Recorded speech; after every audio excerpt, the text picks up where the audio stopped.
ഇന്നത്തെ ഈ ഒരു ക്ലാസ്സിലേക്ക് സ്വാഗതം ചെയ്യാണ്. അവാർഡുകൾ എന്ന് പറയുന്ന മേഖലയുമായി ബന്ധപ്പെട്ട് നമുക്ക് അറിഞ്ഞിരിക്കേണ്ട കുറച്ച് അവാർഡുകളാണ് നിങ്ങൾ മുന്നിലേക്ക് പരിചയപ്പെടുത്താനായിട്ട് പോകുന്നത്. അതിൽ തന്നെ ആദ്യമായിട്ട് നമ്മളിവിടെ ചർച്ച ചെയ്യാൻ പോകുന്ന അവാർഡ് എന്ന് പറയുന്നത് സത്യജിത് റേ ഫിലിം സൊസൈറ്റിയുടെ 8ാമത് സത്യജിത് റേ സാഹിത്യ പുരസ്കാരം ലഭിച്ചത് ആർക്കാണെന്ന് ഒരു ചോദ്യം നമുക്ക് പ്രതീക്ഷിക്കാം. ഉത്തരമായിട്ട് വരേണ്ടത് പ്രഭാവർമ്മയാണ്. അതേപോലെ തന്നെ സത്യജിത് റേ ഫിലിം സൊസൈറ്റിയുടെ 8ാമത് സത്യജിത് റേ ഗോൾഡൻ ആർക്ക് പുരസ്കാരം ലഭിച്ച ആർക്കാന്ന് വെച്ചാൽ ഷീലയ്ക്കാണ് പുരസ്കാരം ലഭിച്ചത്. സത്യജിത് റേ ഫിലിം സൊസൈറ്റിയുടെ 8ാമത് സത്യജിത് റേ സാഹിത്യ പുരസ്കാരം ലഭിച്ചത് പ്രഭാവർമ്മയ്ക്കാണ്. ആർക്കാണ് ലഭിച്ചത്? പ്രഭാവർമ്മയ്ക്കാണ് ലഭിച്ചത്. അതേപോലെ സത്യജിത് റേ ഫിലിം സൊസൈറ്റിയുടെ 8ാമത് സത്യജിത് റേ ഗോൾഡൻ ആർക്ക് പുരസ്കാരം ലഭിച്ചത് ആർക്കാന്ന് ചോദിച്ചാൽ അവിടെ ഉത്തരമായിട്ട് വരേണ്ടത് നടി ഷീലയ്ക്കാണെന്ന കാര്യം ഓർത്തിരിക്കാം. അപ്പൊ ഈ രണ്ട് ചോദ്യങ്ങളും ഓർത്തിരിക്കണം, പരീക്ഷയ്ക്ക് ചോദിക്കാം. ഇനി അടുത്തത് Satyajit Ray golden arc film award 2024. Satyajit Ray golden arc film award 2024 Gurupuja award നൽകി ആദരിച്ചത് നടൻ രാഘവനെയാണ്. Satyajit Ray golden arc film award 2024 Gurupuja award നൽകി ആദരിച്ചത് നടൻ രാഘവനെയാണ്. സത്യജിത് റേ ഫിലിം സൊസൈറ്റിയുടെ 8ാമത് സത്യജിത് റേ സാഹിത്യ പുരസ്കാര ചടങ്ങിന് വേദിയായത് തിരുവനന്തപുരമാണ്. ഈ പറഞ്ഞ കാര്യങ്ങൾ ഒരിക്കൽ കൂടി പറയാം. സത്യജിത് റേ ഫിലിം സൊസൈറ്റിയുടെ 8ാമത് സത്യജിത് റേ സാഹിത്യ പുരസ്കാരം ലഭിച്ച പ്രഭാവർമ്മയ്ക്കാണ്. അതേപോലെ സത്യജിത് റേ ഫിലിം സൊസൈറ്റിയുടെ 8ാമത് സത്യജിത് റേ ഗോൾഡൻ ആർക്ക് പുരസ്കാരം കിട്ടിയത് നടി ഷീലയ്ക്കാണ്. Satyajit Ray golden arc film award 2024 Gurupuja award നൽകി ആദരിച്ചത് രാഘവനെയാണ്. പിന്നെ നമ്മൾ പരിചയപ്പെട്ടത് സത്യജിത് റേ ഫിലിം സൊസൈറ്റിയുടെ 8ാമത് സത്യജിത് റേ സാഹിത്യ പുരസ്കാര ചടങ്ങിന് വേദിയായത് തിരുവനന്തപുരമാണ്. ഇത്രയും കാര്യങ്ങളൊന്ന് ഓർത്തിരിക്കുക. ഇനി അടുത്ത നമ്മൾ പരിചയപ്പെടാൻ പോകുന്നത് 48ാമത് കേരള ഫിലിം ക്രിട്ടിക്സ് അവാർഡ്, അതുമായി ബന്ധപ്പെട്ടിട്ടുള്ള കാര്യങ്ങളാണ്. അപ്പൊ 48ാമത് കേരള ഫിലിം ക്രിട്ടിക്സ് അവാർഡ് 2024 ഇതിൽ മികച്ച ചിത്രമായിട്ട് തെരഞ്ഞെടുത്തത് ഫെമിനിച്ചി ഫാത്തിമ എന്ന സിനിമയാണ്. ഫാസിൽ മുഹമ്മദ് സംവിധാനം ചെയ്ത ഫെമിനിച്ചി ഫാത്തിമ. മികച്ച നടനായിട്ട് തെരഞ്ഞെടുത്തത് ടോവിനോ തോമസ് ആണ്. മികച്ച നടിയായിട്ട് 2 പേരുകൾ ഓർത്തിരിക്കുക. ഒന്ന് നസ്രിയ നസീമും മറ്റൊന്ന് റിമ കല്ലിങ്കലും. മികച്ച സംവിധായികയായിട്ട് ഇന്ദു ലക്ഷ്മിനെയാണ് തെരഞ്ഞെടുത്തത്. അപ്പുറം എന്ന് പറയുന്ന സിനിമ സംവിധാനം ചെയ്ത ഇന്ദു ലക്ഷ്മിയാണ് 2024 കേരള ഫിലിം ക്രിട്ടിക്സ് അവാർഡിൽ മികച്ച സംവിധായികയായിട്ട് തെരഞ്ഞെടുക്കപ്പെട്ടത്. അപ്പൊ 48ാമത് കേരള ഫിലിം ക്രിട്ടിക്സ് അവാർഡ് 2024 മികച്ച ചിത്രം ഫെമിനിച്ചി ഫാത്തിമ, മികച്ച നടൻ ടോവിനോ, മികച്ച നടി 2 പേര് നസ്രിയ നസീം, റിമ കല്ലിങ്കൽ, മികച്ച സംവിധായികയായിട്ട് വരുന്നത് ഇന്ദു ലക്ഷ്മി. അടുത്തായിട്ട് നമ്മൾ പരിചയപ്പെടാൻ പോകുന്നത് 2024 പ്രഖ്യാപിച്ച ദാദാസാഹിബ് ഫാൽക്കെ പുരസ്കാരം ലഭിച്ചത് ആർക്കാന്ന് ചോദിച്ചാൽ ഉത്തരമായിട്ട് വരുന്നത് ഇത് 2022 പുരസ്കാരമാണ് പ്രഖ്യാപിച്ചിരിക്കുന്നത്. ദാദാസാഹിബ് ഫാൽക്കെ പുരസ്കാരം ലഭിച്ചത് നമ്മുടെ മിഥുൻ ചക്രവർത്തിക്കാണ്. ആർക്കാണ് ലഭിച്ചത്? മിഥുൻ ചക്രവർത്തിക്കാണ്. മിഥുൻ ചക്രവർത്തി എന്ന പേര് ഓർത്തിരിക്കുക. അപ്പൊ 2024 2022 ദാദാസാഹിബ് ഫാൽക്കെ പുരസ്കാരം പ്രഖ്യാപിച്ചത്. ഇത് ലഭിച്ചത് ആർക്കാന്ന് ചോദിച്ചാൽ ഉത്തരമായിട്ട് വരേണ്ടത് മിഥുൻ ചക്രവർത്തിക്കാണ്. ആർക്കാണ്? മിഥുൻ ചക്രവർത്തിക്കാണെന്ന കാര്യം ഓർത്തിരിക്കുക. ദാദാസാഹിബ് ഫാൽക്കെ പുരസ്കാരം ആദ്യമായിട്ട് നൽകി തുടങ്ങിയത് 1969 നമ്മുടെ ISRO ഒക്കെ രൂപീകരിച്ച സമയത്ത്. ആദ്യമായിട്ട് ഈ പുരസ്കാരം കിട്ടുന്നത് ദേവിക റാണിക്കാണെന്ന കാര്യം കൂടി ഒന്ന് ഓർത്ത് വെച്ചേക്കുക. ദേവിക റാണിക്കാണ് ഈ ഒരു പുരസ്കാരം ആദ്യമായിട്ട് ലഭിക്കുന്നത്. അടുത്തായിട്ട് നമ്മൾ ചർച്ച ചെയ്യാൻ പോകുന്നത് youth icon award 2024-25 youth icon award 2024-25 ഈ ഒരു അവാർഡ് നൽകുന്നത് കേരള സംസ്ഥാന യുവജന കമ്മീഷനാണ്. ആരാണ്? കേരള സംസ്ഥാന യുവജന കമ്മീഷനാണ്. അപ്പൊ വിവിധ മേഖലകളുമായി ബന്ധപ്പെടുത്തിയിട്ടാണ് ഈ ഒരു പുരസ്കാരം കൊടുക്കുന്നത്. കേരള സംസ്ഥാന യുവജന കമ്മീഷൻ നൽകുന്ന 2024-25 വർഷത്തിലെ യൂത്ത് ഐക്കൺ അവാർഡ് ലഭിച്ച വ്യക്തികളുടെ പേരുകളാണ് നമ്മൾ ഇനി പഠിക്കാനായിട്ട് പോകുന്നത്. അതിൽ ആദ്യമായിട്ട് നമ്മൾ പഠിക്കാൻ പോകുന്നത് കലാ സാംസ്കാരിക മേഖലയിൽ പുരസ്കാരം ലഭിച്ചത് നമ്മുടെ നിഖില വിമലിനാണ്. അഭിനേത്രിയായിട്ടുള്ള നിഖില വിമലിനാണ് കലാ സാഹിത്യ മേഖലയിൽ പുരസ്കാരം ലഭിച്ചത്. അപ്പൊ കലാ സാഹിത്യ മേഖലയിൽ പുരസ്കാരം ലഭിച്ചത് നമ്മുടെ നടിയായിട്ടുള്ള നിഖില വിമലിനാണ്. കായിക രംഗത്ത് പുരസ്കാരം ലഭിച്ചിരിക്കുന്നത് ഇന്ത്യൻ വനിതാ ക്രിക്കറ്റ് ടീമിലെ മലയാളി സാന്നിധ്യമായിട്ടുള്ള സജന സജീവനാണ്. ആർക്കാണ്? സജന സജീവൻ എന്ന പേര് ഓർത്തിരിക്കുക. ഇനി സാഹിത്യ മേഖലയിൽ പുരസ്കാരം ലഭിച്ചത് വിനിൽ പോളിനാണ്. സാഹിത്യ മേഖലയിൽ പുരസ്കാരം ലഭിച്ചത് വിനിൽ പോളിനാണെന്നാരും ഓർത്തിരിക്കുക. ഇനി കാർഷിക മേഖലയിൽ പുരസ്കാരം ലഭിച്ചത് കാസർഗോഡ് സ്വദേശിനിയായ എം ശ്രീവിദ്യയ്ക്കാണ്. കാർഷിക മേഖലയിൽ പുരസ്കാരം ലഭിച്ചത് എം ശ്രീവിദ്യ എന്ന പേരാണ് ഓർത്തിരിക്കേണ്ടത്. അപ്പൊ ഞാനിവിടെ പരിചയപ്പെടുത്തിയത് കേരള സംസ്ഥാന യുവജന കമ്മീഷൻ നൽകുന്ന 2024-25 വർഷത്തിലെ യൂത്ത് ഐക്കൺ അവാർഡുകൾ ലഭിച്ചത് ആർക്കൊക്കെയെന്നാണ്. നാം ഇതുവരെ പരിചയപ്പെട്ടത് കലാ സാംസ്കാരിക മേഖലയിൽ നിഖില വിമൽ, കായിക രംഗത്ത് സജന സജീവൻ, സാഹിത്യ മേഖലയിൽ വിനിൽ പോൾ, കാർഷിക മേഖലയിൽ എം ശ്രീവിദ്യ. ഇനി വ്യവസായം, സംരംഭകത്വം ഈ ഒരു മേഖലയിൽ ലഭിച്ചിരിക്കുന്നത് ദേവൻ ചന്ദ്രശേഖരനാണ്. ദേവൻ ചന്ദ്രശേഖരൻ. ഇനി അടുത്തത് മാധ്യമ മേഖലയിൽ നമ്മുടെ റിപ്പോർട്ടർ ടിവിയിലെ ആർ റോഷിപാലിനാണ് കിട്ടിയത്. ആർ റോഷിപാലിനാണ് പുരസ്കാരം കിട്ടിയിരിക്കുന്നത്. അപ്പൊ നമ്മളോട് പരിചയപ്പെട്ടത് ഒരിക്കൽ കൂടി പറയാം. കേരള സംസ്ഥാന യുവജന കമ്മീഷൻ നൽകുന്ന 2024-25 വർഷത്തെ യൂത്ത് ഐക്കൺ അവാർഡ് ലഭിച്ചിരിക്കുന്ന വിവിധ മേഖലയിലുള്ള വ്യക്തികളുടെ പേര് പറഞ്ഞു. അതിലൊന്ന് കലാ സാംസ്കാരിക മേഖലയിൽ പെട്ടെന്ന് നമ്മുടെ മനസ്സിലേക്ക് വരേണ്ടത് നിഖില വിമൽ, അദ്ദേഹത്തിന്റെ പേരാണ്. അതുപോലെ തന്നെ കായിക രംഗം സജന സജീവൻ എന്ന പേര് ഓർത്തിരിക്കുക. സാഹിത്യ മേഖലയിൽ വിനിൽ പോൾ ആണ് ഓർത്തിരിക്കേണ്ടത്. കാർഷിക മേഖലയിൽ എം ശ്രീവിദ്യ എന്ന പേര് ഓർക്കുക. ഇവർ കാസർഗോഡാണ് ഇവരുടെ സ്വദേശം. പിന്നെ വ്യവസായ സംരംഭകത്വ മേഖലയിൽ ദേവൻ ചന്ദ്രശേഖരനാണ്. അടുത്തത് മാധ്യമ മേഖലയിൽ ആർ റോഷിപാൽ എന്ന പേരാണ് ഓർത്തിരിക്കേണ്ടത്. അപ്പൊ നിഖില വിമൽ കലാ സാംസ്കാരിക മേഖലയിൽ, കായിക രംഗത്ത് സജന സജീവൻ, വിനിൽ പോൾ സാഹിത്യം, കാർഷിക രംഗത്ത് എം ശ്രീവിദ്യ, വ്യവസായ രംഗത്ത് ദേവൻ ചന്ദ്രശേഖരൻ, മാധ്യമ രംഗത്ത് ആർ റോഷിപാൽ എന്ന പേര് ഓർത്തിരിക്കുക. അപ്പൊ ഇവിടെ കലാ സാംസ്കാരിക മേഖല ആരാന്ന് ഓർത്താൽ നമ്മുടെ നിഖില വിമലാണ്. പിന്നെ കായിക രംഗം നമ്മുടെ മനസ്സിലേക്ക് വരേണ്ട സജന സജീവനാണ്. സാഹിത്യ മേഖലയിലേക്ക് വരുമ്പോൾ ഉത്തരമായിട്ട് വരുന്ന വിനിൽ പോളാണ്. കാർഷിക മേഖലയിലേക്ക് വരുമ്പോൾ ഉത്തരമായിട്ട് വരുന്ന എം ശ്രീവിദ്യയാണ്. അതുപോലെ തന്നെ നമ്മുടെ വ്യവസായം ആ ഒരു മേഖലയിലേക്ക് വരുമ്പോൾ ദേവൻ ചന്ദ്രശേഖരനാണ്. മാധ്യമ മേഖലയിലേക്ക് വരുമ്പോൾ ആർ റോഷിപാൽ എന്ന പേര് ഓർത്തിരിക്കുക. അപ്പൊ നമ്മൾ എന്താണ് പരിചയപ്പെട്ടത്? യൂത്ത് ഐക്കൺ അവാർഡ് 2024-25 ആര് നൽകുന്നു? കേരള സംസ്ഥാന യുവജന കമ്മീഷനാണ് നൽകുന്നത്. അടുത്ത നമ്മൾ ചർച്ച ചെയ്യാൻ പോകുന്നത് 2024 ഗോൾഡ്മാൻ പരിസ്ഥിതി പുരസ്കാരം ആർക്കാണ് ലഭിച്ചതെന്നാണ്. ഇവിടെ നമ്മൾ ഈ ഒരു ഗോൾഡ്മാൻ പരിസ്ഥിതി പുരസ്കാരത്തെയാണ് എന്തെന്നും കൂടെ പറയുന്നത്? ഗ്രീൻ നൊബേൽ എന്നും കൂടെ പറയുന്നത്. എന്താണ് ഗ്രീൻ നൊബേൽ എന്ന് പറയുന്നത്? ഗ്രീൻ നൊബേൽ എന്നും പറയുന്നത്. അതായത് 6 ഭൂഖണ്ഡങ്ങളിലായിട്ട് പ്രകൃതിക്ക് വേണ്ടി മുന്നേറ്റങ്ങൾ നയിച്ചവരിൽ പെട്ട ആൾക്കാരെയാണ് എന്ത് ചെയ്യുന്നത്? ഈ ഒരു പുരസ്കാരത്തിനായിട്ട് തെരഞ്ഞെടുക്കുന്നത്. 6 ഭൂഖണ്ഡങ്ങളിലായിട്ട് പ്രകൃതിക്ക് വേണ്ടി മുന്നേറ്റങ്ങൾ നയിച്ചവരെയാണ് ഈ ഒരു പുരസ്കാരത്തിനായിട്ട് തെരഞ്ഞെടുക്കുന്നത്. അപ്പൊ 2024 ഗ്രീൻ നോബൽ എന്നറിയപ്പെടുന്ന ഗോൾഡ്മാൻ പരിസ്ഥിതി പുരസ്കാരം പ്രഖ്യാപിച്ചപ്പോൾ അതിലൊരു ഇന്ത്യക്കാരനുണ്ടായിരുന്നു. അദ്ദേഹത്തിന്റെ പേരാണ് നമ്മൾ ഓർത്തിരിക്കേണ്ടത്. 6 ഭൂഖണ്ഡങ്ങളിലായിട്ട് പ്രകൃതിക്ക് വേണ്ടി മുന്നേറ്റങ്ങൾ നയിച്ചവരിൽ ഏഷ്യാ ഭൂഖണ്ഡത്തിൽ നിന്നും തെരഞ്ഞെടുക്കപ്പെട്ടിരിക്കുന്നത് അലോക് ശുക്ലേനെയാണ്. ആരെയാണ്? അലോക് ശുക്ല എന്ന പേരാണ് ഓർത്തിരിക്കേണ്ടത്. അപ്പോൾ ഇവിടെ നമ്മൾ ചർച്ച ചെയ്തത് 2024 ഗോൾഡ്മാൻ പരിസ്ഥിതി പുരസ്കാരമാണ്. ഗ്രീൻ നൊബേൽ എന്നറിയപ്പെടുന്നു. 6 ഭൂഖണ്ഡങ്ങളിലായി പ്രകൃതിക്ക് വേണ്ടി മുന്നേറ്റങ്ങൾ നയിച്ചവരെയാണ് തെരഞ്ഞെടുക്കുന്നത്. അതിൽ ഏഷ്യ ഭൂഖണ്ഡത്തിൽ നിന്നും തെരഞ്ഞെടുത്ത ഒരു ഇന്ത്യക്കാരനെയാണ് അലോക് ശുക്ല എന്ന പേരാണ് ഓർത്തിരിക്കേണ്ടത്. ഛത്തീസ്ഗഡ് ആണ് ഇദ്ദേഹത്തിന്റെ സ്വദേശം. അലോക് ശുക്ല 2024 ഗോൾഡ്മാൻ പരിസ്ഥിതി പുരസ്കാരം ലഭിച്ച ഇന്ത്യക്കാരനാണ്. ഏഷ്യയിൽ നിന്നും ഏഷ്യ ഭൂഖണ്ഡത്തിൽ നിന്നും തെരഞ്ഞെടുത്തത് ഇന്ത്യക്കാരനായിട്ടുള്ള അലോക് ശുക്ലേനെയാണെന്ന കാര്യം ഓർത്തിരിക്കുക. അപ്പൊ ഗ്രീൻ നൊബേൽ എന്നറിയപ്പെടുന്നതും ഏത് തന്നെയാണ്? ഗോൾഡ്മാൻ പരിസ്ഥിതി പുരസ്കാരമാണ്. ഗോൾഡ്മാൻ പരിസ്ഥിതി പുരസ്കാരം അലോക് ശുക്ലയ്ക്ക് ലഭിച്ചു ഏഷ്യ ഭൂഖണ്ഡത്തിൽ നിന്നും.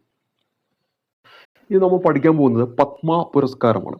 2025 പത്മ പുരസ്കാരവുമായി ബന്ധപ്പെട്ട കുറച്ച് കാര്യങ്ങൾ നമുക്കൊന്ന് പരിചയപ്പെടാം. കേരളവുമായിട്ട് ബന്ധപ്പെട്ടിട്ട്, മലയാളികളുമായിട്ട് ബന്ധപ്പെട്ടിട്ട് ഉള്ള കാര്യങ്ങളാണ് നമ്മളിവിടെ പരിചയപ്പെടാനായിട്ട് പോകുന്നത്. പത്മ അവാർഡ്സ് 2025 നമുക്കറിയാം, റിപ്പബ്ലിക് ദിനത്തോടനുബന്ധിച്ചാണ് വർഷം തോറും ഈ പറയുന്ന പത്മ പുരസ്കാരങ്ങൾ പ്രഖ്യാപിക്കുന്നത്. പത്മ പുരസ്കാരം എന്ന് പറയുമ്പോൾ അതിൽ എന്തൊക്കെ പുരസ്കാരങ്ങളാണ് ഉൾപ്പെടുന്നത്? പത്മ വിഭൂഷൺ ഉണ്ട്, പത്മവിഭൂഷൺ, അതുപോലെ തന്നെ പത്മഭൂഷൺ, പത്മശ്രീ. ഈ 3 പത്മ പുരസ്കാരത്തിന്റെ ഉള്ളിൽ വരുന്നത്. പത്മവിഭൂഷൺ 2025 7 പേർക്കാണ് ലഭിച്ചത്. പത്മഭൂഷൺ ലഭിച്ചത് 19 പേർക്കും പത്മശ്രീ ലഭിച്ചത് 110 പേർക്കുമാണ്. പത്മവിഭൂഷൺ ലഭിച്ചത് 7 പേർക്ക്, പത്മഭൂഷൺ ലഭിച്ചത് 19 പേർക്ക്, പത്മശ്രീ ലഭിച്ചത് 110 പേർക്കാണ്. അപ്പൊ ഞാനിവിടെ പറഞ്ഞത് പത്മവിഭൂഷൺ ലഭിച്ചത് എത്ര പേർക്കാണ്? 2025. അത് കിട്ടാൻ വേണ്ടി ഈ 2ഉം 5ഉം കൂടെ ഒന്ന് കൂട്ടിയാൽ മതി. അപ്പൊ നമുക്ക് 7 എന്ന് കിട്ടും. അതിന്റെ കൂടെ പിന്നെ ഈ 2 കൂട്ടിയ തൊട്ടടുത്ത് വരുന്ന പത്മഭൂഷൺ കിട്ടും, അതായത് 9. അതിന്റെ പിന്നിലായിട്ട് ഒരു 1ഉം കൂടെ ഇടാൻ വേണ്ടിയിട്ട് ഓർക്കുക. അപ്പൊ എങ്ങനെയാണ്? ആദ്യം ഞാൻ പറഞ്ഞെന്താണ്, 2ഉം 5ഉം കൂടെ കൂട്ടിയാൽ 7 കിട്ടും. അത് പത്മവിഭൂഷന്റെ എണ്ണം കിട്ടി. പിന്നെ അതിനോട് 2 കൂട്ടിയാൽ നമുക്ക് 9 കിട്ടും. അതിന്റെ പിന്നിൽ ഒരു 1ഉം കൂടെ ഇടാനായിട്ട് ഓർക്കുക. അപ്പൊ നമ്മൾ ആ 9 വരുന്ന ഒരു ഓപ്ഷൻ ഉണ്ടായിരിക്കും. പരീക്ഷ എങ്ങനെയായിരിക്കും ചോദിക്കുക? പത്മഭൂഷൺ ലഭിച്ച എത്ര പേർക്കാണെന്ന് ചിലപ്പോൾ ചോദിക്കാം, അല്ലെങ്കിൽ മാച്ച് ദ ഫോളോയിങ് എന്ന രൂപത്തിൽ ചോദിക്കാം. അപ്പൊ അവിടെ നമ്മൾ ഈ 9ഉം 1ഉം ഒന്ന് ഓർത്ത് വെച്ച് കഴിഞ്ഞാൽ നമുക്ക് ഓപ്ഷനിലൂടെയോ ഒക്കെ പോയിട്ട് നമുക്ക് എന്ത് ചെയ്യാൻ പറ്റും? കണക്ട് ചെയ്യാനായിട്ട് പറ്റും. ഇനി നോക്കുക, ഈ 9ഉം 1ഉം കൂടെ കൂട്ടിയാൽ നമുക്ക് എന്ത് കിട്ടും? 10 കിട്ടും. അതിന്റെ പിന്നിൽ ഒരു 1 ഉണ്ടെന്ന് ഓർക്കുക. അപ്പൊ നമുക്ക് 110 എന്ന് പറയുന്നത് പത്മശ്രീ കിട്ടിയവരുടെ എണ്ണവും കിട്ടും. ഈ ഒരു രീതിയിലൊക്കെ ഒന്ന് ഓർത്തിരിക്കാം. ഈ നിങ്ങൾ വേറെ രീതിയിൽ ഓർത്ത് വെച്ചിട്ടുണ്ടെങ്കിൽ അത് ഫോളോ ചെയ്യാം. അപ്പൊ ഇവിടെ നമ്മൾ പരിചയപ്പെട്ടത് പത്മ അവാർഡ് 2025. പത്മവിഭൂഷന്റെ എണ്ണം എത്രയാണ്? നോക്കാതെ ഒന്ന് ആലോചിച്ച് നോക്ക്. 2ഉം 5ഉം കൂട്ടി 7 കിട്ടി. പത്മവിഭൂഷൺ കഴിഞ്ഞ് പത്മഭൂഷൺ കിട്ടി എത്രന്ന് വെച്ചാലോ? 2ഉം 5ഉം 2ഉം കൂട്ടി, അപ്പൊ നമുക്ക് 9 കിട്ടി. അതിന്റെ പിന്നിൽ 1 ഇട്ടു 19.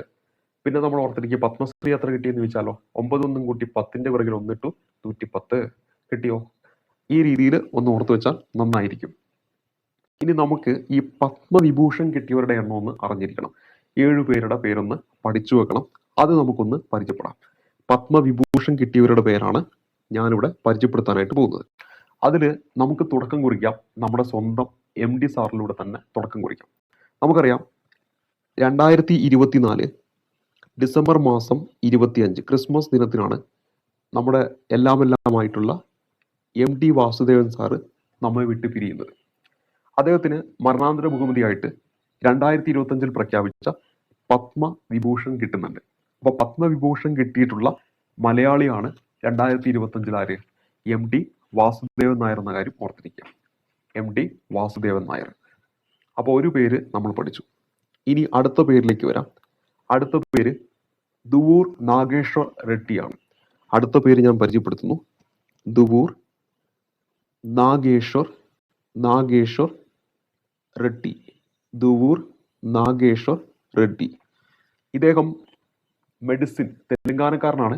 മെഡിസിനുമായി ബന്ധപ്പെടുത്തിയിട്ടുള്ള വ്യക്തിയാണ് ഇദ്ദേഹം എന്ന് പറയുന്നത്. അതായത് ഇദ്ദേഹത്തിന് ഒരു പ്രത്യേകതയുണ്ട്.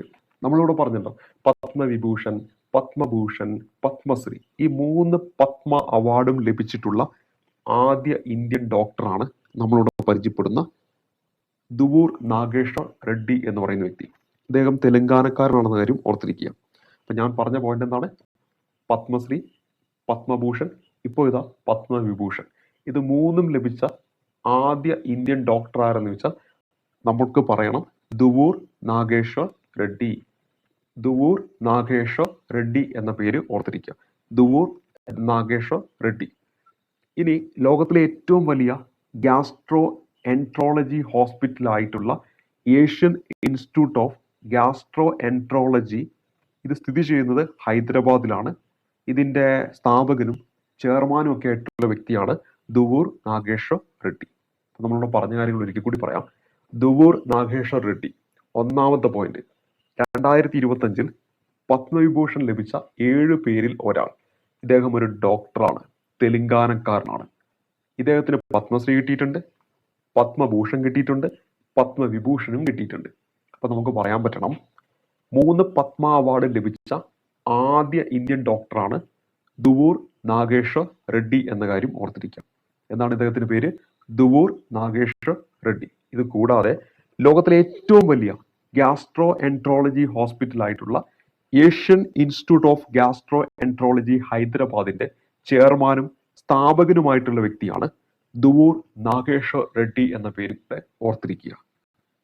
ഇനി മൂന്നാമത്തെ വ്യക്തിയുടെ പേര് ഞാൻ പരിചയപ്പെടുത്തുകയാണ്. ജഗദീഷ് സിംഗ് ഗഹാർ എന്നാണ് പേര്. ജഗദീഷ് സിംഗ് ഗഹാർ എന്നാണ് പേര്. ജഗദീഷ് സിംഗ് ഗഹാർ. ജഗദീഷ് സിംഗ് ഗഹാർ. ജഗദീഷ് സിംഗ് ഗഹാർ. ഇദ്ദേഹം മുൻ സുപ്രീം കോടതിയുടെ ചീഫ് ജസ്റ്റിസ് ആണ്. അതായത് നമ്മുടെ ഇന്ത്യയുടെ പരമോന്നത നീതിപീഠമായ സുപ്രീം കോടതിയുടെ 44ാമത് ചീഫ് ജസ്റ്റിസ് ആയിരുന്ന വ്യക്തിയാണ് ജഗദീഷ് സിംഗ് ഗഹാർ. ജഗദീഷ് സിംഗ് ഗഹാർ എന്ന പേര് ഓർത്തിരിക്കുക. ഇന്ത്യയിലെ ആദ്യത്തെ സിഖ് വിഭാഗത്തിൽ നിന്നുള്ള ചീഫ് ജസ്റ്റിസ് എന്നൊരു പ്രത്യേകത കൂടി അന്ന് ഇദ്ദേഹം ഈ ഒരു പദവിയിലെത്തിയപ്പോൾ ഉണ്ടായിരുന്നു.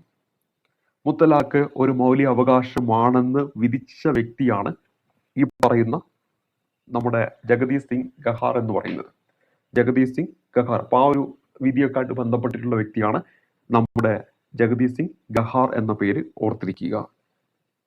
അപ്പൊ ഇവിടെ നമ്മൾ പരിചയപ്പെട്ടത് പത്മ അവാർഡ് 2025 മൂന്നാമത്തെ വ്യക്തിയുടെ പേര് ജഗദീഷ് സിംഗ് ഗഹാർ. ഇദ്ദേഹം മുൻ സുപ്രീം കോടതി ചീഫ് ജസ്റ്റിസ് ആണ്. 44ാമത് സുപ്രീം കോടതി ചീഫ് ജസ്റ്റിസ് ആയിരുന്നു.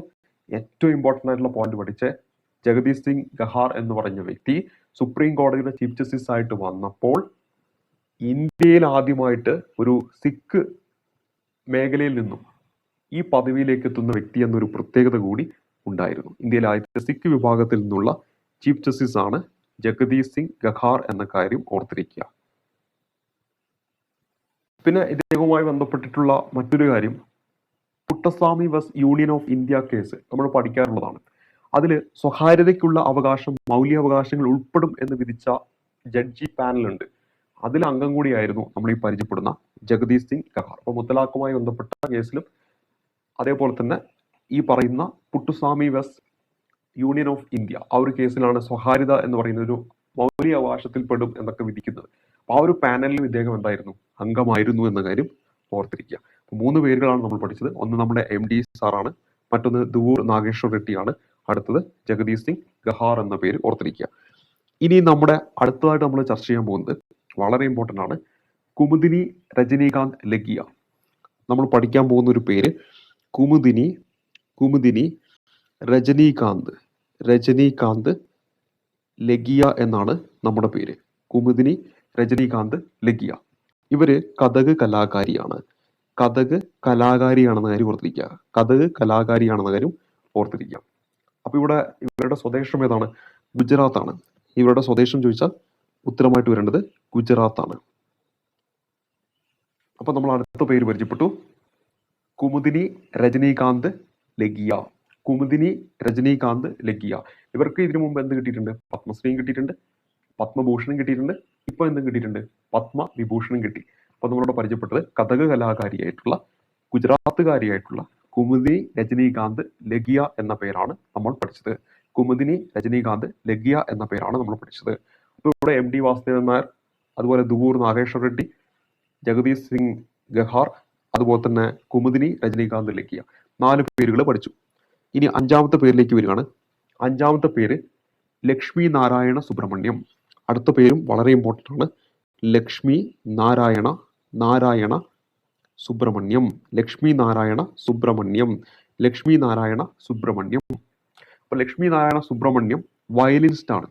കർണാടകയാണ് ഇവരുടെ സ്വദേശം. ഇവരുടെ കലാമേഖലയുമായി ബന്ധപ്പെട്ട് ഇവർ വയലിനിസ്റ്റ് ആണെന്ന കാര്യം ഓർക്കുക. എന്താണ്? വയലിനിസ്റ്റ് ആണെന്ന കാര്യം ഓർത്തിരിക്കുക. ഇവരുടെ സംസ്ഥാനം ചോദിച്ചാൽ കർണാടകയാണ്. ഇത്തരം കാര്യങ്ങൾ ഓർക്കുക. ലക്ഷ്മി നാരായണ സുബ്രഹ്മണ്യം 5ാമത്തെ വ്യക്തിയാണ്. ഇനി 2 പേരുകൾ പഠിക്കണം. അതിൽ 6ാമത്തെ വ്യക്തി ഒസാമു സുസുക്കിയാണ്. ആരാണ്? Osamu Suzuki. ആ പേര് കേൾക്കുമ്പോൾ തന്നെ നമുക്കറിയാം, സുസുക്കി നമുക്ക് എല്ലാവർക്കും അറിയുന്ന അല്ലെ, സുസുക്കി. ഇവിടെ ഓർത്തിരിക്കുക, 2025 പത്മ പുരസ്കാരങ്ങൾ പ്രഖ്യാപിച്ചപ്പോൾ പത്മവിഭൂഷണിൽ 7 പേരുണ്ടെന്ന് പറഞ്ഞു. അതിലൊരു വിദേശിയുണ്ട്. മരണാനന്തരമായിട്ട് നമ്മുടെ ഈ ജപ്പാൻകാരനായിട്ടുള്ള ഒസാമു സുസുക്കി അദ്ദേഹത്തിന് ഈ പത്മവിഭൂഷൺ നൽകുന്നുണ്ട്. സുസുക്കി മോട്ടോഴ്സ് കോർപ്പറേഷൻ മുൻ ചെയർമാൻ ആയിരുന്നു നമ്മൾ ഈ പരിചയപ്പെടുന്ന ഒസാമു സുസുക്കി. അദ്ദേഹവും അന്തരിച്ചത് നമ്മുടെ MD വാസുദേവൻ നായർ സാറ് അന്തരിച്ച സെയിം ഡേറ്റ് തന്നെയാണ്. അതായത് 2024 ഡിസംബർ 25 ഒസാമു സുസുക്കിയും അന്തരിച്ചത് എന്ന കാര്യം ഓർത്തിരിക്കുക. ഇനി അടുത്തൊരു വ്യക്തിയുടെ പേര്, 7ാമത്തെ വ്യക്തി ശാരദാ സിൻഹയാണ്. ശാരദാ സിൻഹയാണെന്ന കാര്യം ഓർത്തിരിക്കുക. ശാരദാ സിൻഹ അവര് ഗായികയാണ് ഈ പറയുന്ന ശാരദാ സിൻഹ. അവർക്കും മരണാനന്തരമായിട്ടാണ് ഈ ഒരു അവാർഡ് കൊടുക്കുന്നത്. ബീഹാർ കോകില എന്നറിയപ്പെടുന്നത് ഈ ശാരദാ സിൻഹയാണ്. ബീഹാർ കോകില എന്നറിയപ്പെടുന്നത്. എന്താണ്? ബീഹാർ കോകില എന്ന് അറിയപ്പെടുന്നത്. പത്മശ്രീയും പത്മഭൂഷണൊക്കെ ഇവർക്കും നേരത്തെ ലഭിച്ചിട്ടുണ്ട്. ഞാനിവിടെ 7 പേരുകൾ ഇപ്പോൾ പറഞ്ഞു കഴിഞ്ഞു. 1ാമത്തെ പേര് ഓൾറെഡി പരീക്ഷയ്ക്ക് വന്നു കഴിഞ്ഞു. അത് MD വാസുദേവൻ സാറാണ്. അദ്ദേഹം അന്തരിച്ച തീയതി ഒന്ന് ഓർത്തിരിക്കാം, 2024 ഡിസംബർ 5. ഇനി അടുത്തത് ദുവൂർ നാഗേശ്വർ റെഡ്ഡിയാണ്. തെലുങ്കാനയാണ് അദ്ദേഹത്തിന്റെ സ്വദേശം. അദ്ദേഹം ഒരു ഡോക്ടറാണെന്ന് കാര്യം ഓർക്കാം. അതുപോലെ തന്നെ ഈ 3 അവാർഡുകൾ പത്മശ്രീയും പത്മവിഭൂഷണും പത്മഭൂഷണും ഒക്കെ കിട്ടിയ ആദ്യത്തെ ഡോക്ടറാണ്. 3 അവാർഡും കിട്ടിയ ആദ്യത്തെ ഇന്ത്യൻ ഡോക്ടർ എന്നൊരു പ്രത്യേകതയുണ്ട്. പിന്നെ പറഞ്ഞത് ജഗദീഷ് സിംഗ് ഖാറാണ്. അദ്ദേഹം ചീഫ് ജസ്റ്റിസ് ആയിരുന്നു, 44ാമത്തെ ചീഫ് ജസ്റ്റിസ് ആയിരുന്നു. അതേപോലെ ആദ്യമായിട്ട് ഈ ഒരു പദവിയിലെത്തുന്ന സിഖ് വംശജനാണ് അദ്ദേഹം എന്നൊക്കെ നമ്മൾ പറഞ്ഞു. അതേപോലെ തന്നെ കുമുദിനി രജനീകാന്ത് ലഗിയ കഥക് കലാകാരിയാണ്, പലപ്പോഴും PSC പരീക്ഷയിൽ ചോദിക്കുന്നതാണ്. പിന്നെ വരുന്നത് ലക്ഷ്മി നാരായണ സുബ്രഹ്മണ്യമാണ്, അവർ വയലിനിസ്റ്റ് ആണെന്ന കാര്യം ഓർത്തിരിക്കുക. അടുത്ത പേര് നമ്മൾ പറഞ്ഞു ഒസാമു സുസുകിയാണ്, അദ്ദേഹം അന്തരിച്ചത് എന്താണെന്ന് നമ്മൾ പഠിച്ചിരുന്നു. അതുപോലെ തന്നെ ഈ 7 പേര് ഒരു വിദേശി, ആ പേരാണ് ഒസാമു സുസുകി. പിന്നെ 7ാമതായിട്ട് നമ്മൾ പഠിച്ചത് ശാരദ സിൻഹയാണ്. എന്താണ്? ശാരദ സിൻഹ എന്ന പേരാണ് പഠിച്ചത്. അവർ ബീഹാറിന്റെ കോകില എന്നറിയപ്പെടുന്നു, ബീഹാറിന്റെ കോകില എന്നറിയപ്പെടുന്ന ഗായികയാണ് ശാരദ സിൻഹ എന്ന കാര്യം കൂടി ഓർത്തിരിക്കുക. അപ്പൊ ഈ പറഞ്ഞ 7 പേരുകൾ മനസ്സിൽ കൊണ്ടുവരണം. ആദ്യം MT ഓർത്തിരിക്കുക. ആദ്യം നമ്മൾ പരിചയപ്പെട്ടത് MD വാസുദേവൻ നായർ സാറാണ്. അപ്പോൾ MT വാസുദേവൻ നായർ. പിന്നെ ദുവൂർ നാഗേശ്വർ റെഡ്ഡി, അടുത്ത പേര് ദുവൂർ നാഗേശ്വർ റെഡ്ഡി. പിന്നെ ജഗദീഷ് സിംഗ് ഗഹാർ. അതേപോലെ അടുത്ത പേര് കുമുദിനി രജനീകാന്ത് ലഗിയ. പിന്നെ അടുത്ത പേര് ലക്ഷ്മി നാരായണ സുബ്രഹ്മണ്യം. Osamu Suzuki. ശാരദ സിൻഹ. എന്താണ്? ശാരദ സിൻഹ.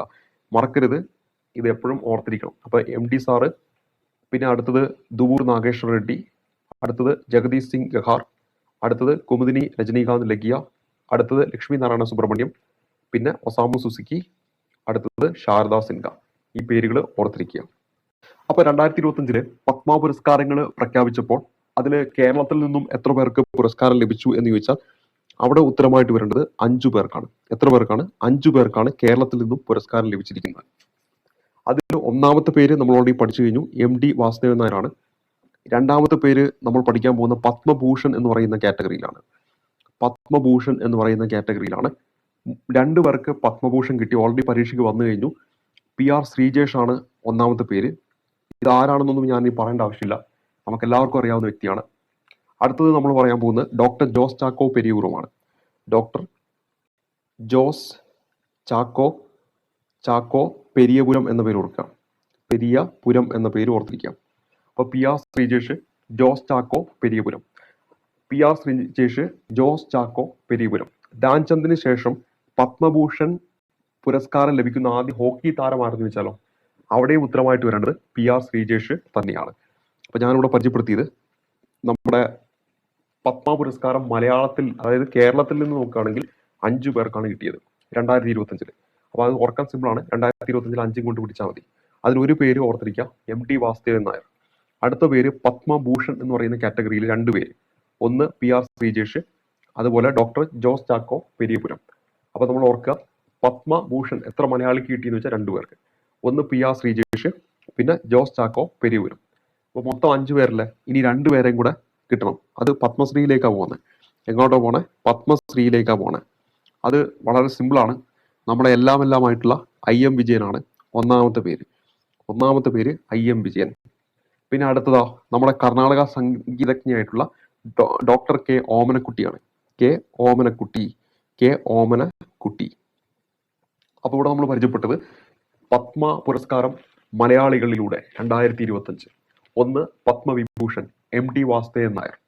അടുത്തത് പത്മഭൂഷൺ 2 പേർ, ഒന്ന് PR ശ്രീജേഷ്, മറ്റൊന്ന് ഡോക്ടർ ജോസ് ചാക്കോ പെരിയപുരം. പത്മശ്രീ IM വിജയൻ, മറ്റൊന്ന് ഓമനക്കുട്ടി K ഓമനക്കുട്ടി. ഈ പേരുകൾ ഓർത്തിരിക്കുക. അപ്പൊ നമ്മൾ പറഞ്ഞ എല്ലാ കാര്യങ്ങളും ഓർത്തിരിക്കണം. ഇത് പരീക്ഷയ്ക്ക് ഓൾറെഡി വന്നു കഴിഞ്ഞാണ് വീണ്ടും നമ്മുടെ പരീക്ഷയ്ക്ക് ചോദിക്കാം. അപ്പൊ ഇത്രയും കാര്യങ്ങളാണ് ഈ പത്മ പുരസ്കാരവുമായി ബന്ധപ്പെട്ട് ഞാൻ ഇവിടെ പരിചയപ്പെടുന്നത്. കൂടുതൽ നിങ്ങൾക്ക് പഠിക്കാൻ താല്പര്യമുണ്ടെങ്കിൽ നിങ്ങൾക്ക് പഠിക്കാം. ഇതിന്ന് തന്നെ ആയിരിക്കും ചോദ്യങ്ങൾ വരിക. നമ്മുടെ ASMന് ഇതിനുള്ളിൽ തന്നെ ആയിരിക്കും ചോദ്യങ്ങൾ വരിക. നമ്മളിനി അടുത്ത ചർച്ച ചെയ്യാനായിട്ട് പോകുന്നത് ദേശീയ ചലച്ചിത്ര പുരസ്കാരമാണ്. ദേശീയ ചലച്ചിത്ര പുരസ്കാരം. ഈ ദേശീയ ചലച്ചിത്ര പുരസ്കാരം 2022 എപ്പോൾ പ്രഖ്യാപിച്ചത്? 2024 പ്രഖ്യാപിച്ചത്. അതായത് 70ാമത് ദേശീയ ചലച്ചിത്ര പുരസ്കാരമാണ് 2022 പ്രഖ്യാപിച്ചത്. അപ്പൊ 2022 70ാമതാണ്. അത് പ്രഖ്യാപിച്ചത് ഈ പറയുന്ന 2024 അപ്പൊ 2022 ചലച്ചിത്രങ്ങൾക്കുള്ള പുരസ്കാരം 2024 പ്രഖ്യാപിച്ചത് എന്ന കാര്യം ഓർത്തിരിക്കുക. അപ്പൊ ഇവിടെ നമുക്ക് പ്രധാനമായിട്ട് അറിഞ്ഞിരിക്കുന്ന കുറച്ച് കാര്യങ്ങളിലേക്ക് വരാം. ഇവിടെ ആരാണ് മികച്ച നടൻ, ഇവിടെ ആരാണ് മികച്ച നടി തുടങ്ങിയ കാര്യങ്ങളൊക്കെ അറിയണം. അപ്പം മികച്ച നടൻ ആരാണെന്ന് നമുക്കറിയണം, മികച്ച നടി ആരാണെന്ന് നമുക്കറിയണം, മികച്ച സംവിധായകൻ ആരാണെന്ന് നമുക്കറിയണം, മികച്ച സംവിധായകൻ ആരാണെന്ന് നമുക്ക് അറിയണം, പിന്നെ മികച്ച സിനിമ ഏതാണെന്ന് നമുക്കറിയണം, മികച്ച സിനിമ ഏതാണെന്ന് നമുക്കറിയണം. അപ്പോൾ ആദ്യം ഈ 4 വളരെ ഇമ്പോർട്ടൻ്റ് ആയിട്ടുള്ള 4 നമുക്ക് പരിചയപ്പെടാം. മികച്ച നടൻ നമുക്കെല്ലാവർക്കും അറിയാവുന്ന കാന്താര എന്ന സൂപ്പർ ഹിറ്റ് ചലച്ചിത്രത്തിലൂടെ നമ്മുടെ മുന്നിലേക്ക് എത്തിയ ഋഷഭ് ഷെട്ടിയാണ്. അപ്പോൾ നമ്മൾ പറയുന്നു 2022 70ാമത് ദേശീയ ചലച്ചിത്ര പുരസ്കാരത്തിൽ മികച്ച നടൻ ആരെന്ന് വെച്ചാൽ ഉത്തരമായിട്ട് വരേണ്ടത് ഋഷഭ് ഷെട്ടി എന്ന പേര് ഓർത്തിരിക്കാം. ഇനി മികച്ച നടി ആരെന്ന് വെച്ചാലോ, നമ്മുടെ മലയാളികൾക്കിടയിലൊക്കെ ധാരാളം സിനിമയിലൊക്കെ അഭിനയിച്ചിട്ടുണ്ടായിരുന്ന നിത്യ മേനോനാണ്. ആരാണ്? നിത്യ മേനോൻ. നിത്യ മേനോൻ എന്ന പേര് ഓർത്തിരിക്കുക. അതോടൊപ്പം തന്നെ വേറൊരാളും കൂടിയുണ്ട്, മാനസി പരേഖ്. 2 പേരാണ് ഈ ഒരു പുരസ്കാരം പങ്കിട്ടത്. മാനസി പരേഖ് എന്ന പേരും കൂടെ ഓർത്തിരിക്കുക. അപ്പോൾ ഇവിടെ നമ്മൾ പരിചയപ്പെട്ടത് മികച്ച നടനാരെന്ന് വെച്ചാൽ അദ്ദേഹം അഭിനയിച്ച സിനിമയെ ചോദിക്കാം, കാന്താര. അതുപോലെ തന്നെ ഋഷഭ് ഷെട്ടിയാണ് മികച്ച നടനായിട്ട് വന്നത്. മികച്ച നടിയായിരുന്നു ചോദിച്ചാൽ നിത്യ മേനോൻ, മാനസി പരേഖ്. ഈ 2 പേരുകൾ ഓർക്കാം, നിത്യ മേനോൻ, മാനസി പരേഖ്. ഇനി മികച്ച സംവിധായകൻ സൂരജ് ആർ ബർജാത്തിയാണ്. മികച്ച സംവിധായകനായിരുന്നു ചോദിച്ചാൽ സൂരജാണ്. സൂരജ് ആർ ബർജാത്യ ആണ് മികച്ച സംവിധായകൻ. അദ്ദേഹം സംവിധാനം ചെയ്ത സിനിമയാണ് ഊഞ്ചായി. അപ്പൊ ഞാൻ പറഞ്ഞത് എന്തൊക്കെയാണ്? മികച്ച നടൻ 2022 ദേശീയ ചലച്ചിത്ര പുരസ്കാരം അല്ലെങ്കിൽ 70ാമത് ദേശീയ ചലച്ചിത്ര പുരസ്കാരം അത് 2024 പ്രഖ്യാപിച്ചത്. 2024 പ്രഖ്യാപിച്ച 70ാമത് ദേശീയ ചലച്ചിത്ര പുരസ്കാരത്തിൽ മികച്ച നടൻ ആര്? കാന്താര എന്ന സിനിമയിലൂടെ ഋഷഭ് ഷെട്ടി. മികച്ച നടിയായിരുന്നു വെച്ചാൽ തിരുച്ചിത്രമ്പലം എന്ന സിനിമയിലൂടെ നമ്മുടെ നിത്യ മേനോനും, അതേപോലെ തന്നെ കച്ച് എക്സ്പ്രസ് എന്ന് പറയുന്ന സിനിമയിൽ അഭിനയത്തിന് മാനസി പരേഖ്. 2 പേരുണ്ട്, ഒന്ന് നിത്യ മേനോൻ, മറ്റൊന്ന് മാനസി പരേഖ്. ഇനി അടുത്ത മികച്ച സംവിധായകനെ നമ്മൾ പരിചയപ്പെട്ടു, സൂരജ് ആർ ബർജാത്യ. ഊഞ്ചായി എന്ന സിനിമ സംവിധാനം ചെയ്ത വ്യക്തിയാണ്. ഇനി മികച്ച ഫീച്ചർ ഫിലിം ഏതെന്ന് ചോദിച്ചാൽ, മികച്ച ഫീച്ചർ ഫിലിം, ഞാൻ ഈ സിനിമ എന്ന് പറയുന്ന മേഖലയെ 2 തിരിക്കുകയാണ്. ഒന്ന് മികച്ച ഫീച്ചർ ഫിലിം, പിന്നെ അടുത്തത് മികച്ച ജനപ്രിയ ചിത്രം, ഇങ്ങനെ 2 തിരിക്കുകയാണ്. മികച്ച ജനപ്രിയ ചിത്രം ഏതെന്ന് വെച്ചാൽ നമ്മളെല്ലാവരും കണ്ട സിനിമ ഏതാ? കാന്താര തന്നെയാണ്. ഏതാണ്? കാന്താര. അതേസമയത്ത് മികച്ച ഫീച്ചർ ഫിലിം വെച്ചാലോ അത് മലയാളത്തിൽ നിന്നുള്ള ഒരു സിനിമയാണ്, ആട്ടമാണ്. ചോദിക്കാവുന്നതും ചോദിച്ചതുമായിട്ടുള്ളതാണ് ആട്ടം എന്ന് പറയുന്ന സിനിമയാണ്. അതുകൊണ്ട് നമ്മൾ പരിചയപ്പെട്ടത് മികച്ച ജനപ്രിയ ചിത്രം കാന്താര, മികച്ച ഫീച്ചർ ഫിലിമായിട്ട് തിരഞ്ഞെടുത്തത് ആട്ടമാണെന്ന കാര്യം ഓർത്തിരിക്കുക. മികച്ച ഫീച്ചർ ഫിലിം ആട്ടമാണ്, മികച്ച ജനപ്രിയ ചിത്രം ഏതാണ്? കാന്താരയാണെന്ന കാര്യം ഓർത്തിരിക്കുക. ഇനി മികച്ച സംവിധായകൻ ഞാനിവിടെ പരിചയപ്പെട്ടു, സൂരജ് ആർ ബർജാത്തിയാണ്. മികച്ച സംവിധായകൻ പരിചയപ്പെടുത്തിയത് സൂരജ് ആർ ബർജാത്തിയ. എന്നാൽ മികച്ച നവാഗത സംവിധായകനായിട്ട് തിരഞ്ഞെടുത്ത ആരെന്നും കൂടെ ഒന്ന് ഓർത്തിരിക്കാം, നവാഗത സംവിധായകൻ. മികച്ച നവാഗത സംവിധായകൻ ആരെന്ന് ചോദിച്ചാൽ അവിടെ ഉത്തരമായിട്ട് വരേണ്ടത് പ്രമോദ് കുമാറാണ്. പ്രമോദ് കുമാർ എന്ന പേരും കൂടി ഒന്ന് ഓർക്കുക. അപ്പൊ 70ാമത് ദേശീയ ചലച്ചിത്ര പുരസ്കാരം 2022 സിനിമകൾ പരിഗണിച്ചുകൊണ്ട് 2024 പ്രഖ്യാപിച്ചു. മികച്ച നടൻ ഋഷഭ് ഷെട്ടി, മികച്ച നടി നിത്യ മേനോനും മാനസി പരേഖും, മികച്ച സംവിധായകൻ സൂരജ് ആർ ബർജാത്യ, മികച്ച സിനിമ 2 തിരിച്ചു, ഫീച്ചർ ഫിലിമും ജനപ്രിയ ചിത്രവും. മികച്ച ഫീച്ചർ ഫിലിം ആട്ടം, മികച്ച ജനപ്രിയ ചിത്രം കാന്താര, പിന്നെ മികച്ച നവാഗത സംവിധായകൻ പ്രമോദ് കുമാർ എന്ന പേര് ഓർത്തിരിക്കുക. ഇനി ഈ ആട്ടം എന്ന് പറയുന്ന സിനിമ ഉണ്ടല്ലോ, ഈ ആട്ടം എന്ന് പറയുന്ന സിനിമയുടെ തിരക്കഥ എഴുതിയത് ആനന്ദ് ഏകർഷിയാണ്. ആരാണ്? ആനന്ദ് ഏകർഷിയാണ് ഇതിന് തിരക്കഥയൊക്കെ എഴുതിയത്. അപ്പോൾ അദ്ദേഹത്തിന്റെയാണ് ഈ ആട്ടം എന്ന് പറയുന്ന സിനിമയും. അപ്പൊ ആ സിനിമയ്ക്ക് മികച്ച തിരക്കഥയ്ക്കുള്ള പുരസ്കാരം കിട്ടി. അപ്പൊ മികച്ച ഫീച്ചർ ഫിലിമാണ്, അതേപോലെ തന്നെ മികച്ച തിരക്കഥയ്ക്കുള്ള പുരസ്കാരം കിട്ടിയെന്ന് കാര്യം ഓർക്കുക. മികച്ച തിരക്കഥയ്ക്കുള്ള പുരസ്കാരവും ഇതിന് ലഭിച്ചു. കിട്ടി. ഒരിക്കൽ കൂടി പറയാം, മികച്ച തിരക്കഥയ്ക്കുള്ള പുരസ്കാരം കിട്ടിയത് ആനന്ദ് ഏകർഷിക്കാണ്. അദ്ദേഹത്തിന്റെ സിനിമയാണ് ആട്ടം. ആട്ടം എന്ന് പറയുന്ന സിനിമയാണ് മികച്ച ഫീച്ചർ ഫിലിമായിട്ട് തെരഞ്ഞെടുത്തതും. മികച്ച ഫീച്ചർ ഫിലിം ആട്ടം ആരുടെയാണ്? ആനന്ദ് ഏകർഷി. അദ്ദേഹം തന്നെയാണ് ഇതിന്റെ തിരക്കഥ എഴുതിയത്. അദ്ദേഹം തന്നെയാണ് മികച്ച തിരക്കഥാകൃത്തായിട്ടും ഈ പറയുന്ന 70ാമത് ദേശീയ ചലച്ചിത്ര പുരസ്കാരത്തിൽ തെരഞ്ഞെടുക്കപ്പെട്ടത്. ഇനി ഈ മികച്ച സിനിമ എന്ന് ഞാൻ പറഞ്ഞില്ലേ, ആ മികച്ച സിനിമയിൽ മികച്ച മലയാള സിനിമ ഏതെന്നും കൂടെ ഓർത്തിരിക്കണം. അത് നമ്മുടെ സൂപ്പർ ഹിറ്റ് ആയിട്ടുള്ള സൗദി വെള്ളക്കയാണ്. എന്താണ്? സൂപ്പർ ഹിറ്റ് ആയിട്ടുള്ള സൗദി വെള്ളക്കയാണെന്ന കാര്യം ഓർത്തിരിക്കുക.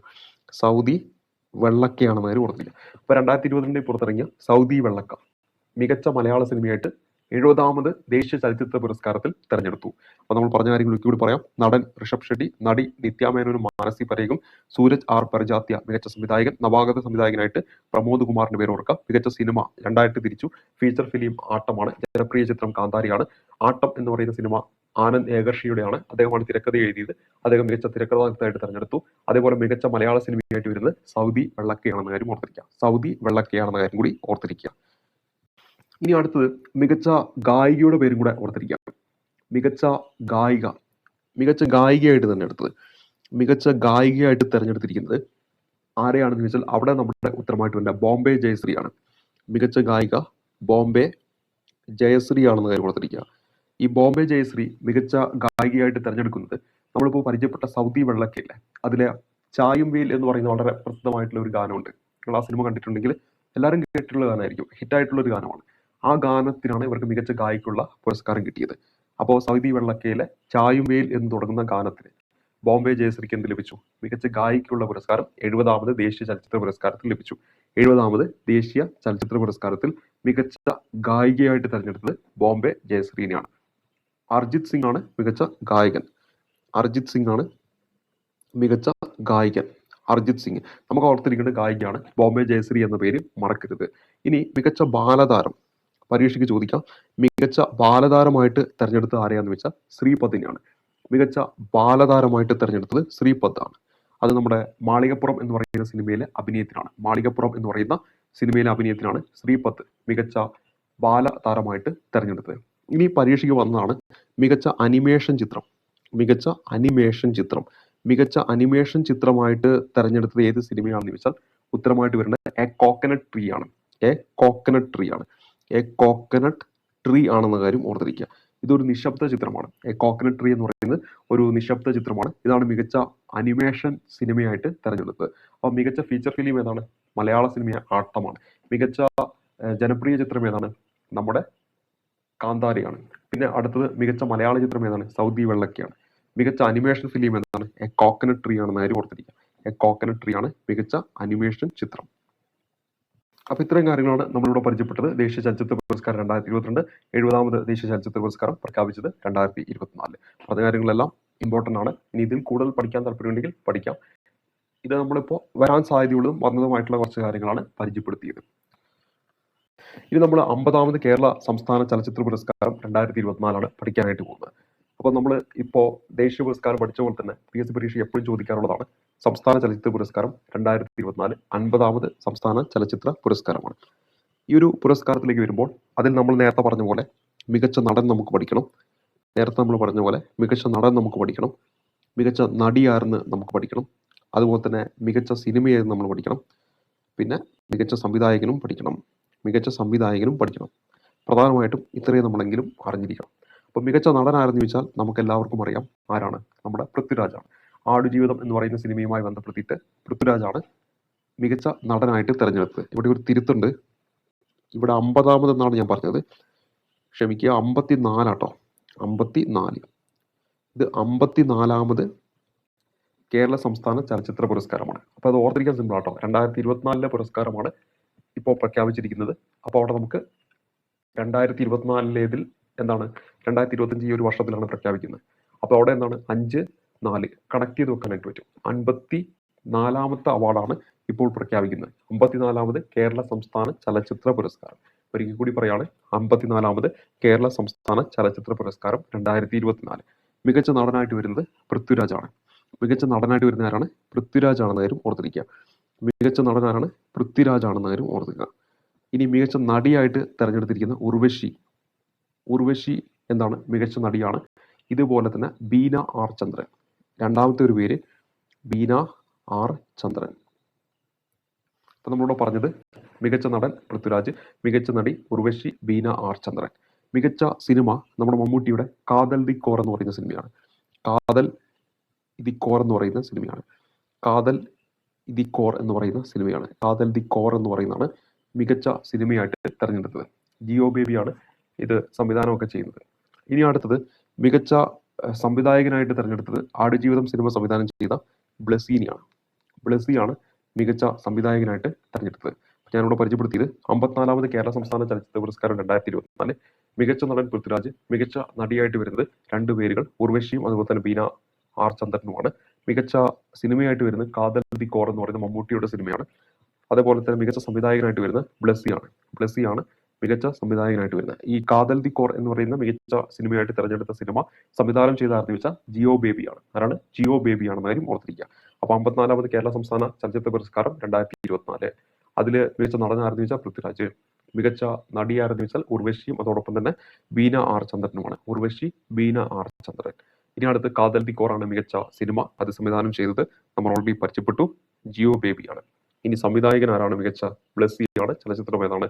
ആടുജീവിതമാണ് ഈ പറയുന്ന സംവിധാനമായിട്ട് തെരഞ്ഞെടുത്തിരിക്കുന്നത്. അപ്പൊ ഇവിടെ നമ്മൾ പരിചയപ്പെട്ടത് മികച്ച സംവിധായകനായിട്ട് വരുന്നത് ബ്ലസ്സിയാണ്. അദ്ദേഹത്തിന്റെ സിനിമയാണ് ഇത് ആടുജീവിതം എന്ന കാര്യം ഓർത്തിരിക്കുക. ഇനി മികച്ച രണ്ടാമത്തെ സിനിമ ഏതാണെന്ന് വെച്ചാൽ രണ്ടാമത്തെ സിനിമ ചോദിച്ചാൽ അത് ഇരട്ടയാണെന്ന കാര്യം കൂടി ഓർത്തിരിക്കുക. മികച്ച രണ്ടാമത്തെ സിനിമ ഇരട്ടയാണെന്ന കാര്യം ഓർത്തിരിക്കുക. മികച്ച രണ്ടാമത്തെ സിനിമ ഇരട്ടയാണ്. അപ്പൊ ഇത്രയും കാര്യങ്ങളാണ് നമ്മളിവിടെ ഈ ഒരു മേഖലയുമായി ബന്ധപ്പെട്ട് അറിഞ്ഞിരിക്കേണ്ടത്.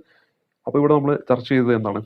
54ാമത് കേരള സംസ്ഥാന ചലച്ചിത്ര പുരസ്കാരം 2024 ബന്ധപ്പെട്ടിട്ടുള്ള കാര്യങ്ങളാണ് നമ്മളിവിടെ പരിചയപ്പെട്ടത്. അടുത്ത നമ്മൾ പഠിക്കാൻ പോകുന്നത് JC ഡാനിയൽ അവാർഡാണ്. അടുത്ത നമ്മൾ ചർച്ച ചെയ്യാൻ പോകുന്നത് JC ഡാനിയൽ പുരസ്കാരമാണ്. JC ഡാനിയൽ പുരസ്കാരം. അപ്പൊ ഇത് ലഭിച്ചത് 2023 അവസാനമായിട്ട് ഇത് പ്രഖ്യാപിക്കുന്നത്. അതായത് 31ാമത്തെ പുരസ്കാരം. ഇത് 2023 ഇതാണ് അവസാനമായിട്ട് പ്രഖ്യാപിച്ചത്. അത് ഷാജി എൻ കരുണിനാണ് ലഭിച്ചത്. ഷാജി എൻ കരുണിനാണ് പുരസ്കാരം ലഭിച്ചത്. ഷാജി എൻ കരുണിനാണ് പുരസ്കാരം ലഭിക്കുന്നത്. ഇവിടെ നമ്മൾ പരിചയപ്പെട്ടത് സംസ്ഥാന സർക്കാരിന്റെ പരമോന്നത ചലച്ചിത്ര പുരസ്കാരമാണ് JC ഡാനിയൽ അവാർഡ് എന്ന് പറയുന്നത്. സംസ്ഥാന സർക്കാരിന്റെ പരമോന്നത ചലച്ചിത്ര പുരസ്കാരമാണ് JC ഡാനിയൽ പുരസ്കാരം. അത് ലഭിക്കുന്നത് 2023 31ാമത് ഷാജി എൻ കരുണിനാണ്. സംവിധായകനായിട്ടുള്ള ഷാജി എൻ കരുണിനാണ് പുരസ്കാരം ലഭിച്ചത്. മലയാള ചലച്ചിത്ര മേഖലയ്ക്ക് നൽകിയ സമഗ്ര സംഭാവനയ്ക്കാണ് പുരസ്കാരം. 2022 JC ഡാനിയൽ അവാർഡ് ആർക്കായിരുന്നു? TV ചന്ദ്രനാണ്. TV ചന്ദ്രനാണ് 2022 ലഭിച്ചത്.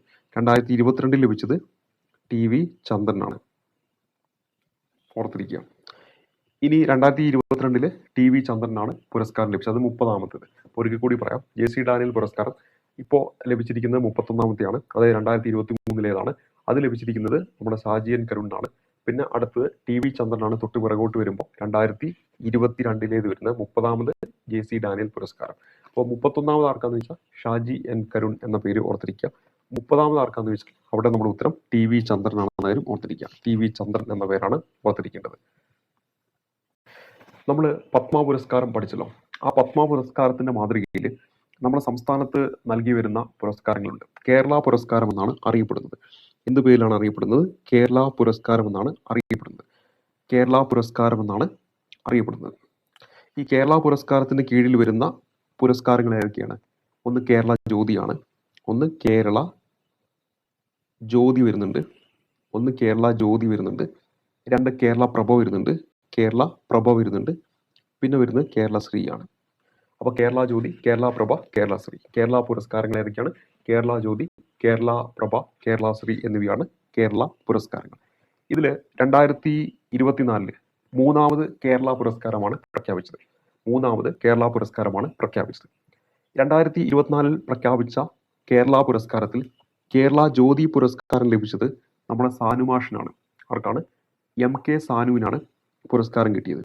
MK സാനു എന്ന പേര് ഓർത്തിരിക്കുക. ഓൾറെഡി വന്നു കഴിഞ്ഞു, ഇനിയും പരീക്ഷയ്ക്ക് വരാം. അപ്പോൾ MK സാനുവിനാണ് കേരള പുരസ്കാരം ലഭിച്ചിരിക്കുന്നത് 2024. ഇനി 2024 കേരള പ്രഭ പുരസ്കാരം ഓൾറെഡി പരീക്ഷയ്ക്ക് ചോദിച്ചു കഴിഞ്ഞു. അത് ഒന്ന് നമ്മുടെ മുൻ ISROയുടെ ചെയർമാനായിരുന്ന S സോമനാഥിനാണ് ലഭിച്ചത്. S സോമനാഥ് എന്ന പേര് ഓർത്തിരിക്കുക. പിന്നെ അടുത്ത പേര് എന്ന് പറയുന്നത് നമ്മുടെ കൃഷിയൊക്കെ ആയിട്ട് ബന്ധപ്പെട്ടിട്ടുള്ള ഭുവനേശ്വരിക്കാണ്. കാർഷിക മേഖലയുമായി ബന്ധപ്പെട്ട ഭുവനേശ്വരി. ഇദ്ദേഹത്തിനാണ് 2024 കേരള പ്രഭ പുരസ്കാരം കിട്ടിയ മറ്റൊരു വ്യക്തി. അപ്പോൾ ഒന്നാമത്തെ പേര് സോമനാഥ്, മറ്റൊരു പേര് ഭുവനേശ്വരി. അത് ഓർക്കാൻ സിമ്പിൾ ആട്ടോ. ഈ സോമനാഥ് അതുപോലെ തന്നെ ഭുവനേശ്വരി, ഈ 2 പേരുകൾ ഓർത്തിരിക്കാം. അപ്പൊ നമ്മളിവിടെ ഓർത്തിരിക്കേണ്ട പേരുകൾ എന്തൊക്കെയാണ്? S സോമനാഥ്, മറ്റൊരു പേര് ഭുവനേശ്വരി. പിന്നെ നമ്മൾ പഠിച്ചത് MK സാനു. ഇത് നമ്മൾ കേരളാശ്രീ പുരസ്കാരം കിട്ടണം. കേരളാശ്രീ പുരസ്കാരത്തിൽ നമുക്ക് അറിയുന്ന കുറച്ച് പേരുകൾ നമുക്ക് ആദ്യം പഠിക്കാം. അതിൽ ഒന്നാമത്തെ പേര് നമ്മുടെ സഞ്ജു സാംസൺ ആണ്. ഒന്നാമത്തെ പേര് നമ്മൾ പരിചയപ്പെടുന്നു സഞ്ജു സാംസൺ. ഒന്നാമത്തെ പേര് ഞാനിവിടെ പരിചയപ്പെടുത്തി സഞ്ജു സാംസൺ. അപ്പൊ ഈ സഞ്ജു സാംസനെ അറിയാത്ത ആരും ഉണ്ടാവില്ലല്ലോ. സഞ്ജു സാംസൺ ആണ് പുരസ്കാരം കിട്ടിയത്. ഇനി അടുത്ത ഒരു പേര് നമുക്ക് പരിചയപ്പെടാം. അടുത്ത പേര് കലാമണ്ഡലം വിമല മേനോനാണ്. കലാമണ്ഡലം വിമല മേനോൻ എന്ന പേര് കൊടുത്തിരിക്കുക. കലാമണ്ഡലം വിമല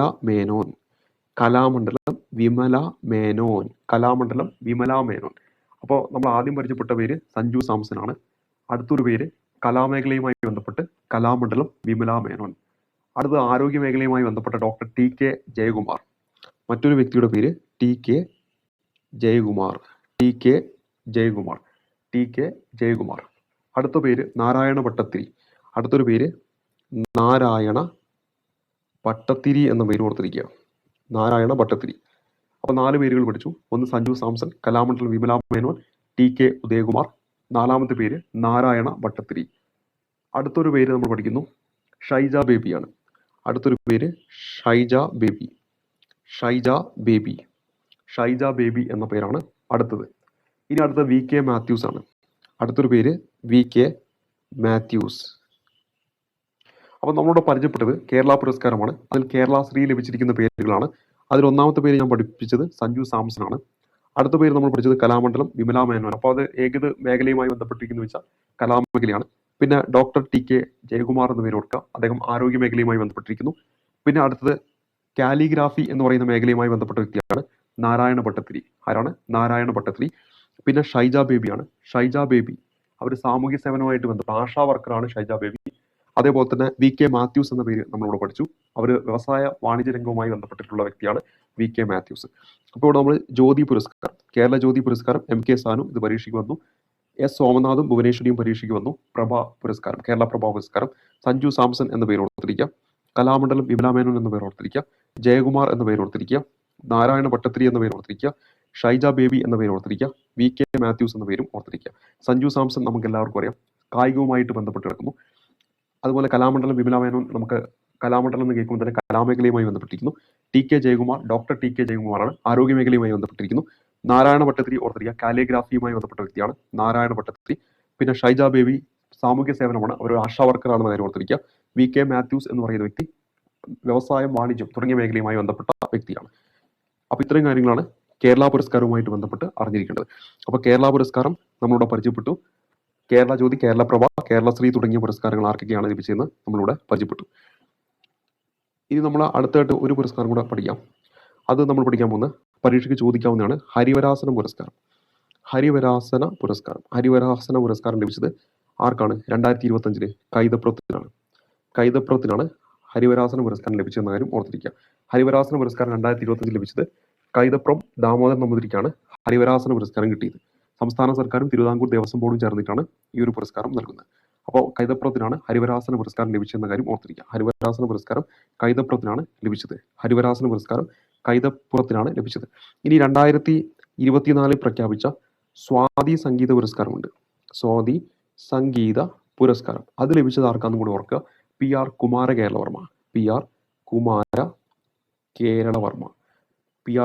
കേരളവർമ്മയ്ക്കാണ് ലഭിച്ചത്. അപ്പോൾ ഈ അവാർഡ് എന്ന് പറയുന്ന മേഖലയിൽ ഒരു ഭാഗം പൂർത്തീകരിച്ചിരിക്കുന്നു. അടുത്ത ഭാഗത്തിൽ ബാക്കി വരുന്ന അവാർഡുകൾ നമുക്ക് പഠിക്കാം. എല്ലാം കൂടെ ഒരുമിച്ച് പഠിച്ച് ചിലപ്പോൾ നമ്മുടെ മനസ്സിലുണ്ടാവില്ല. ഇപ്പൊ തന്നെ കുറേ നമ്മൾ പഠിച്ചിട്ടുണ്ട്. ഒന്നും കൂടെ ഒന്ന് കേൾക്കുക, മനസ്സിൽ കൊണ്ടുവരിക, പരീക്ഷയ്ക്ക് വരും.